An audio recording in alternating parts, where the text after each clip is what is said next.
नमस्कार, मी पूजा रोहित पाटील. गाव माझा अनाज आहे, राधानगरी तालुक्यातील आहे मी. तर मी हा जो एक रानभाजी महोत्सव होता, तर मला सरांनी सांगितलं की सुनील कांबळे सरांनी सांगितलं की बाबा असं इथं रानभाजी महोत्सव आहे, तर जा तुम्ही म्हणून. बरं ठीक आहे, मग कुठली भाजी बनवायची, तर मी भरपूर भाज्यांवर ट्राय केलंय. ती म्हणजे आळूची भाजी, भोपळ्याची भाजी आणि शेवग्याची भाजी. तर आळूच्या भाजीने खूप म्हणजे नरड्यात वगैरे घशात वगैरे म्हणजे आग वगैरे खाज उठायला लागलं, तर मग ती भाजी कॅन्सल केली. भरपूर पदार्थ म्हणजे खराब केलेत मी. त्यानंतर मला एक असा पदार्थ मिळाला की शेवग्याच्या भाजीपासून वेगळं काय बनवता येते. मग शेवग्याच्या भाजीपासून सगळेच तर भाजी बनवतात, तर मी भाजी सोडून वेगळं मुलांना पण आवडेल म्हणजे आणि व्यक्तीला पण आवडेल असा एक पदार्थ बनवला. तो म्हणजे शेवग्याच्या भाजीचे भिजवते आणि ते खायला गोड लागतं आणि सोपे आहे रेसिपी. पूर्ण सगळ्यांना जर समजली तर खूप छान होईल. आणि रोजच्या जीवनात हा जर रिझल्ट आला तर लहान मुलं आवडीनं भाज्या खातील. रोगप्रतिकार शक्ती वाढवण्यासाठी ही भाजी खरंच खूप महत्वाची आहे. त्यानंतर वजन कमी करण्यासाठी, वजन कंट्रोल मध्ये ठेवण्यासाठी, हृदयदाब कमी करण्यासाठी, त्यानंतर रक्तशुद्धी करण्यासाठी असं बरेच फायदे या भाज्यांचे आहेत.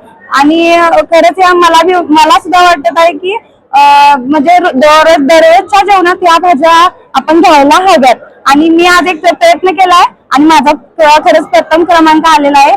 आणि खरंच थँक्यू सो मच, माझा प्रथम क्रमांक दिला आणि माझी डिश खूप चांगली गेली. मी राधानगरी तालुक्यातून कुरुत्री या गावातून आले आहे रानभाज्या महोत्सवामध्ये. माझ्या बचत गटाचं नाव आहे संघटित महिला बचत गट. यामध्ये माझं नाव सौ राजश्री मनोहर कांबळे. मी संघटित महिला बचत गटाचे सचिव असून आम्ही जवळजवळ 32 प्रकारच्या भाज्यांचं नियोजन केलं असून त्याच्यामध्ये 12 प्रकारच्या दुर्मिळ भाज्या बनवल्या आहेत. कारण आजपर्यंत प्रत्येक जण परसबागेतीलच भाज्या खातात. अशा दुर्मिळ भाजीपासून वंचित आहे, ज्या शरीराला खूप फायदेशीर आहे, ज्याच्यातून आपल्याला औषधी गुणधर्म भेटतात आणि आपल्या शरीराची रोगप्रतिकारक क्षमता वाढते. ही गोष्ट सगळ्यांच्या लक्षात यावी यासाठी आम्ही या भाज्या बनवल्या आहेत. आणखीन त्याच्यामध्ये भांदरीची भाजी आहे, नालाची भाजी आहे, पात्रीची भाजी आहे, मोहर आहे, चवळीची भाजी आहे, त्याचप्रमाणे नाचणीची भाकरी आहे जी मधुमेहासाठी अतिशय चांगल्या प्रकारची आहे. पांढरा नाचणा आहे, वरीची भाकरी आहे जी उपवासासाठी वापरली जाते. त्याच पद्धतीने बाजरीची भाकरी आहे ज्याच्यातून आपल्याला पिष्टमय पदार्थ भेटतात. आणखीन नाचणीची आंबील आहे, ती सुद्धा शुगर साठी खूप सुंदर आहे. आणखीन आळूचं खतखत आहे जे लग्न समारंभामध्ये मोठ्या प्रमाणात केलं जातं. केला आणि या दुर्मिळ भाज्या बनवल्या, त्यामध्ये आमचा दुसरा क्रमांक आलेला आहे. हे आम्ही म्हणजे राधानगरीची रणरागिणी आहे, म्हणजे आमच्या तालुक्याचं ते प्रतीक आहे आणि तिची आम्ही शिदोरी बनवलेली आहे. म्हणजे आता गणपतीमध्ये गौरीसाठी जी शिदोरी बनवतात त्याच पद्धतीने आम्ही ती राधानगरीची रणरागिणी म्हणून तिच्यासाठी शिदोरी बनवलेली आहे. याच्यामध्ये आता जवळच दसरा येत आहे.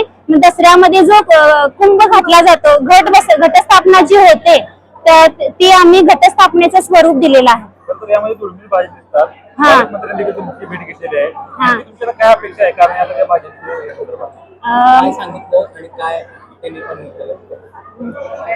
आम्हाला म्हणजे आणखीन पुढे जाण्यासाठी त्यांनी काहीतरी संधी उपलब्ध करून दिली पाहिजे, जेणेकरून आम्ही आमचा बचत गट चांगल्या पद्धतीनं डेव्हलप करू. आणखीन आमच्या गटाला एखादा व्यवसाय भेटावा अशी आमची मनापासूनची इच्छा आहे. रानभाजी महोत्सवाची संकल्पना ही आदिवासी दिनाच्या प्रत्यर्थार्थ हे सुरू करण्यात आली आणि या माध्यमातून संपूर्ण राज्यामध्ये हा कार्यक्रम राबवला जातो. आणि आपल्या कोल्हापूर विभागामध्ये 33 तालुक्यामध्ये अशा प्रकारचा कार्यक्रम राबवला आणि हा जिल्हास्तरीय कार्यक्रम आज शेवटचा आपण संपन्न करतो आहोत. याच्यामध्ये साधारण 150 महिला गटांनी सहभाग घेतलेला होता आणि साधारण 200 ते 250 प्रकारच्या ज्या रानभाज्या आहेत आपल्या भागामध्ये येणारे, त्यांचं सगळं कलेक्शन त्यांनी करून आणून इथं मान्य केलेली होती. आणि त्याचबरोबर या रानभाज्यांचा वापर आपल्या दैनंदिन जीवनामध्ये कशा प्रकारे करता येऊ शकेल, याच्यामध्ये जे औषधी गुणधर्म आहे वेगवेगळे अन्नसत्व आहेत त्याचा कशा प्रकारे लोकांना फायदा होईल या दृष्टिकोनातून आपण एक रानभाजीचे पुस्तिका पण ही पुस्तिका पण तयार केलेली आहे आणि याच्यामध्ये सहभागी झालेले शेतकरी महिला आणि शेतकरी गटांच्या माध्यमातून याचं प्रक्रिया करून विविध अन्न पदार्थ तयार करायची संकल्पना मांडली गेली होती. त्या माध्यमातून जवळजवळ 150 गटांनी 450 प्रकारचे पदार्थ तयार करण्यात आले आणि मगाशीच जो प्रथम क्रमांक आला त्या महिलांनी सांगितलं की जवळजवळ 300 आपल्या नाचणीच्या भाकऱ्या करून आणल्या होत्या आणि त्या सगळ्या भाकऱ्या संपल्या आणि त्याचबरोबर त्यांनी केलेले विविध पदार्थ संपले. या माध्यमातून चांगल्या प्रकारचं आर्थिक सुद्धा उलाढाल झाली. याला एक मोठ्या प्रकारे एक कॉर्पोरेट लुक देण्याचा जर आपण प्रयत्न करायचा असेल पालकमंत्री महोदयांच्याकडे ही संकल्पना मांडली तर आपण या भाज्यांचं आपल्या हॉटेलच्या मध्ये एक मेनूच्या माध्यमातून दररोज एक प्रकारचा मेनू आपल्याला करता येऊ शकेल का आणि कोल्हापुरी खवय्यांना एक प्रकारची संधी उपलब्ध करून देता येईल.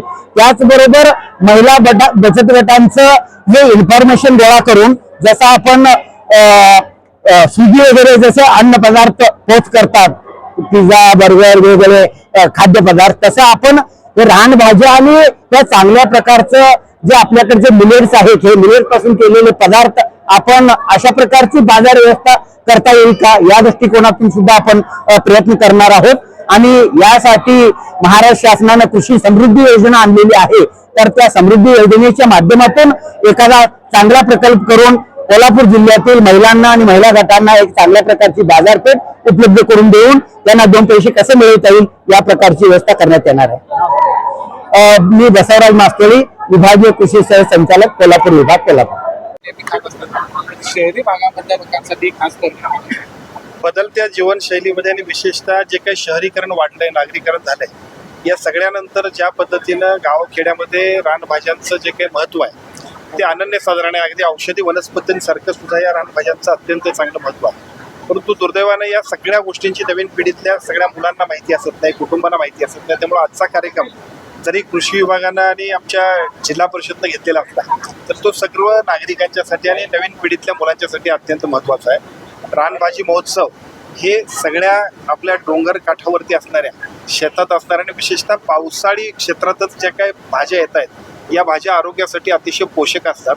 या सगळ्यांच्या माहिती व्हावी आणि त्यानिमित्तानं रानभाज्यांचं महत्त्व आणि आपल्या आरोग्याकडे काळजी देण्यासाठी सुद्धा रानभाजी महोत्सवाच्या निमित्तानं कृषी विभागाने एक अत्यंत चांगला कार्यक्रम घेतलेला आहे.